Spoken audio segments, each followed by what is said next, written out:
Hello mga karyoko, sa mga nagtatanong sa akin kung pwede ba itong 500 Newton meter sa pickup o yung tulad ko ng Hilux ko. Kaya yung Hilux natin tulad ng Innova, Fortuner, so ito maganda ko sa motor, basic na naman yun. Kung sa second BIOS, basic lang yun. Kung ito naman, kung sakali naman po na-encounter yung mga model natin bago, 2025, 2024, so ito maganda, the best talaga. Ito, try natin lang.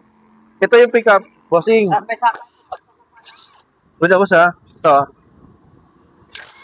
Boss. Pero po siya kabilis. Okay, gusto mo siyang ipasok ulit, huwag mo siyang gamitan ng machine, baka ma-lost thread eh. Okay, kailangan kamay mo muna. Kung ipasok mo na, saka mo siya higpitan. Okay, bossing ha.